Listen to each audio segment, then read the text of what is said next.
김경래 최강시사 2부 시작하겠습니다. 2부에서는요. 자유한국당 쪽 연결해 보겠습니다. 최근에 자유한국당 삭발 릴레이 계속되고 있습니다. 박인숙 의원, 황교안 대표 등등등. 그리고 어제는요. 공정사회에 대한 국민적인 요구에 부응하겠다 이러면서 저스티스 리그 출범 계획을 밝히기도 했습니다. 자유한국당 정용기 정책위 의장 연결해 보겠습니다. 안녕하세요. 네, 안녕하세요. 네. 일단은 이게 좀 생소한 말이라서요. 저스티스 리그 이게 영화 제목인데 네. 이걸 뭐죠 이게? 네, 일단 우리 국민들께서 많은 분들이 우리 사회가 과연 정의로운가 공정한가에 대해서 의문을 가지고 계시다고 생각을 합니다. 네.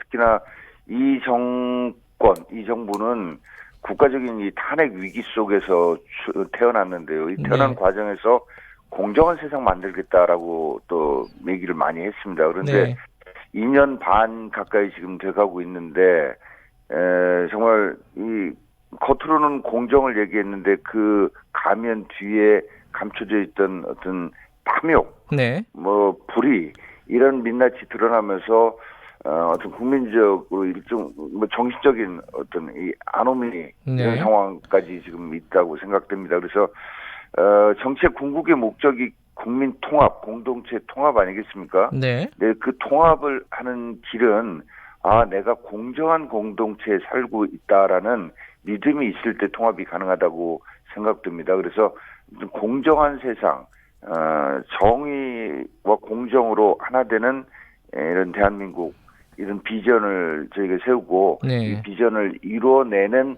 하나의 이제 그 조직으로 기구로 저스티스 리그라고 하는 이런 그 조직을 좀 만들어서 활동을 시작하자 이렇게 됐습니다. 네. 구체적으로는 뭘 하는 조직이 되는 건가요? 네, 앞서 말씀하신 영화 말씀하셨는데 영화가 이제 여보세요? 어벤져스 이런 저기도 있고 저스티스 리그 이렇게 하는데 그 영화 속의 슈퍼히어로들이 각각의 개인 슈퍼히어로만으로는 절대 막을 수 없는 거대 악을 위해서는 이 영웅들이 다 같이 좀 힘을 합치는 이런 의미가 이 저스티스 리그 또는 어벤져스 이런 형태로 영화에서 묘사가 됐습니다만 저희도 우리 사회의 공정 가치를 만들어내기 위해서는 어떤 한 개인만으로는 어렵다. 그래서 사회 각 분야에서 공정을 위해서 나름 노력해오고 싸워왔던 분들이 리그를 구성하자. 그래서 우리 사회의 여러 면에서 동시에 공정과 정의를 위한 이 싸움과 노력을 해나가자 이런 의미를 담고 있습니다. 그래서 저희가 지금 이제 제가 그저께 이 원칙을 밝혔고 그 사이에도 이제 각 부분에서 그런 노력을 해왔던 분들하고 지금 접촉을 하고 있습니다. 그래서 내주쯤에 참여하시는 분들 좀 명단을 국민들께 밝히고 이제 같이 모여서 일단은 몇 가지 일들을 좀 해나가고자 하는데 처음부터 저희가 이제 관심을 갖고 있는 거는 이번에 이제 조국 그 사태와 관련해서도 문제가 됐습니다만 대입제도 또 대학원 입학제도 등을 포함한 이런 입시제도와 관련돼서 공정한 경쟁 기회 보장이라고 하는 원칙을 실현할 수 있는 방향으로 좀 바뀌어져야 되겠다. 그리고 국가고시제도는 과연 이대로 맞는 것인가? 이 사시제도 문제를 포함해서 말이죠. 그다음에 이 공기업과 공공기관의 인력 충원 이 제도나 방법은 지금 과연 투명하고 바른 것인가? 또 기업의 경우에도 노조 간부들은 자기 자식들을 그대로 또 취업시키는 이 고용 세습 이런 것들은 또 어떻게 개혁해 나가야 될 것인가? 이런 등등 몇 가지 중점적 과제를 설정해서 이 문제에 대해서 목소리를 좀 국민들의 목소리를 담아내고자 합니다. 아까 그 각계에서 이런 활동을 해왔던 사람들을 취합을 하겠다라고 말씀을 하셨는데 구체적으로 어떤 사람 인사라든가 아니면은 어떤 단체라든가 이게 뭐 있나요? 지금 예정돼 있는 게? 네, 뭐 지금 제가 말씀드린 대입제도 이대로 안 된다라고 하는 목소리를 내신 분들도 계셨고, 네. 또 국가 고시제도 관련해서도 지금 저까지 해온 이런 식의 국가 고시제도의 변화 방향 잘못됐다라고 예. 목소리를 내신 분들 계십니다. 근데 뭐 지금 현재 제가 뭐 어떤 분 특정인 예. 성함을 말씀드리는 것은 좀 시기적으로 적절치 않은 것 같고요. 다음 주쯤에. 예. 네네. 그래서 그분이 얘기를 하면 공정과 관련해서 얘기를 하실 만한 분이다라고 국민들께서 좀 이렇게 신뢰할 수 있는 분들로 저희가 좀 구성을 해보고자 노력하고 있습니다. 근데 엊그제 아까 제가 어제라고 했는데 엊그제였죠. 그 기자회견장에서 기자들이 이런 질문도 했습니다. 이게 자유한국당이 사실 이제 보수 정당이고 일부에서는 기득권 정당이다. 이런 비판도 받고 있지 않습니까? 그래서 이런 저스티스 리그 같은 게 어울리는가? 이런 의문이 드는 분들도 있을 것 같아요. 여기에 대해서 좀 설명 좀 해주세요. 네, 저희 자유한국당이 잘못된 부분이 있다면 일단 반성하겠다는 말씀 먼저 드리고요. 반성해서 출발을 하겠습니다. 다만, 우리 대한민국이 정말로 가난했던 나라에서 지금 같은 이제 세계 10대 무역 강국 이런 상황까지 올라올 수 있었던 것, 또 올라오는데 중추적인 역할을 했던 사람들의 모임이 바로 자유한국당이다라는 나름 또 자부심도 가지고 있습니다.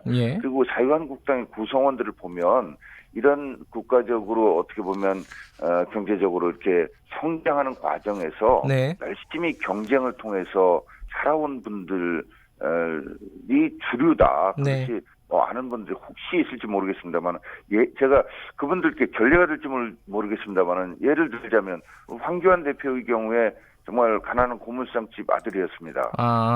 조경태 최고위원, 부친이 자갈시장에 지게를 졌다고 스스로 말씀하십니다.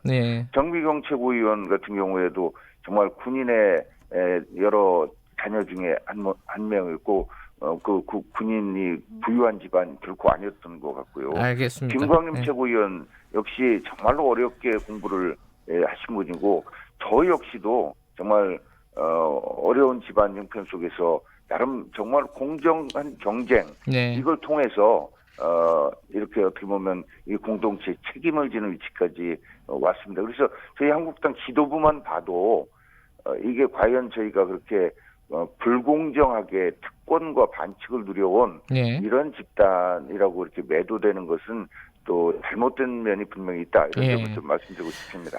관련해서 그럼 이거를 한번 좀 언뜻 생각이 나서 여쭤보고 싶은데요. 지금 어제 정부 여당이 당정에서 조국 장관이 후보 시절에 밝혔던 재산비례 벌금을 부자들은 많이 내게 하겠다.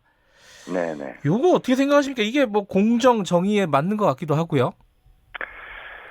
얼핏 들으면 그렇죠. 이 정부가 하는 일들이 대체로 그렇습니다. 얼핏 들으면 그럴듯해 보여서 국민들을 현혹하고 선거에 이용할 수 있겠다 싶으면 나서는 이런 식으로 모든 걸 해오고 있다고 봅니다. 이게 일단은 범죄인의 소득과 재산을 정확하게 파악하는 게 과연 가능한가? 이걸 한번 따져봐야 됩니다. 이번 조국 사태의 경우도 보면 조국이라고 하는 사람은 상속 과정에서 6원 냈습니다. 6원 내면서 이렇게 상속을 하는 이런 적이고, 조국 동생 부부는 위장 이혼을 했다는 의혹이 있고, 위장 이혼한 조국의 재수 씨는 운동학원의 어떤 재산을 한 100억 정도의 채권을 확보하는 이런 상황에 있습니다. 이런 속에서 정말 검찰이 이걸 다 파악할 수 있느냐 하는 거고, 또 이렇게 검찰이 전 국민의 소득과 재산 파악을 하는 과정에서 오히려 검찰이 더 크고 강한 무기를 갖게 된다. 이런 점을 과연 살펴보고 있는 것인지, 그리고 헌법상 문제가 있죠. 이거 여러 헌법학자들이 이거 위헌이다. 위헌 논란이 이렇게 제기되고 있는 이런 거고요. 그래서 물론 몇몇 나라에서 시행하고 있긴 합니다만은 영국의 경우도 이거 도입했다가 6개월 만에 부작용이 커서 중지를 했고, 일본도 논의하다가 이제 무산되고 있거든요. 그래서 이 문제는 좀 신중하게 저희도 들여다보긴 하겠습니다만은 이거를 이런 조국 사태에 대한 물타기 차원에서 이렇게 추진되는 것은 적절치 않다고 봅니다. 알겠습니다. 자유한국당 얘기 잠깐 여쭤볼게요. 네. 삭발 릴레이 이거 계속 되는 건가요? 어떻습니까? 이제 릴레이라고 하는 게 일단은 조국 사태가 제대로 해결이 되지 않으니까 이렇게 삭발이 계속 이어지는 거 아니겠습니까? 그래서 삭발하시는 의원님들 개인의 어떤 신념과 판단에 따라서 하는 거기 때문에 제가 여기서 무슨 말씀을 드릴 수 있는 건 아닙니다만은 이 삭발 특히나 이 제1야당 대표의 헌정사상 최초의 삭발, 전현직 국회 부의장의 삭발 이런 것들을 참 안타까운 일인데 이게 멈춰지게 하려면 이제라도 조국이라고 하는 사람이 빨리 장관직에서 내려오는 것, 또 문재인 대통령이 내려오도록 하고 국민들께 사죄하는 것 이런 일이 있으면 더 이상 삭발할 이유가 없지 않겠나 이런 말씀을 드립니다. 정용기 의원님께서는 계획은 없으시고요? 저도 고심하고 있습니다. 아, 그래요? 네, 언제 어떻게 삭발을 하는 것이 국민들께 정말 조국이라고 하는 사람이 내려와야 되겠구나, 정말 잘못됐구나 라는 생각을 이렇게 같이 공감해 주실 수 있게 하는 방법이 될 것인가 하는 걸 고민하고 있습니다. 나경원 의원 삭발 얘기도 많이 나오고 있어요. 이거 전략적으로는 어떻게 판단하고 계십니까? 삭발을 전략 전술 차원에서 생각하고 있지 않다는 말씀 먼저 드리고 있고요. 정말 고심되죠. 그러니까 나 대표께서는 나 대표 차원에서 고민을 하고 있겠죠. 저하고 상의해서 할 문제가 아니고 이걸 전략 전술 당리 당략 차원에서 하는 것이 아니란 말씀을 분명히 드리고 싶습니다. 야당 쪽에서는 야당이란데 여당하고 정의당 이쪽에서는 이게 구태 정치다. 그리고 약자 코스프레다. 이런 비판들이 있습니다. 여기에 대해서는 뭐라고 말씀을 해주시겠습니까? 정치라고 하는 것은 사실은 의견이 서로 얼마든지 다를 수 있고 다르면 대화와 타협을 통해서 절충점을 만들어내야 되는데 문재인 정부 들어서서는 이런 정치의 공간이 아예 사라졌습니다. 본인들이 혁명을 하고 있다고 생각하고 본인들하고 생각이 다른 쪽의 의견은 정말 눈꼽만큼도 받아들이지 않는 이런 상황 속에서 얼마나 절박하고 답답하면 삭발을 하겠는가 하는 점을 말씀드리고요. 정의당은 지금 더불어민주당의 이중대 역할, 연동형 비례대표제로 다음번 총선에서 의석을 확보하겠다는 욕심밖에 없는 불의의 정당으로 변한 것이 아닌가 묻고 싶고요. 또 비판하고 있는 박지원 의원 구태 이런 얘기인데 본인이 바로 대표적인 구태 정치인이라고 생각하지 않는지 묻고 싶고 본인이 범죄로 처벌받을 때 어떻게 했습니까? 안대로 한쪽 눈을 가리시고 휠체어에 앉아서 온갖 코스프레 다 했던 분이 스스로 참 부끄러움을 알라 이런 말씀 드리고 싶습니다. 지금 조국 장관 국정조사 요구서 국회에 제출했잖아요. 근데 이게 통과되기는 쉽지가 않지 않습니까? 현실적으로 숫자로 보면요.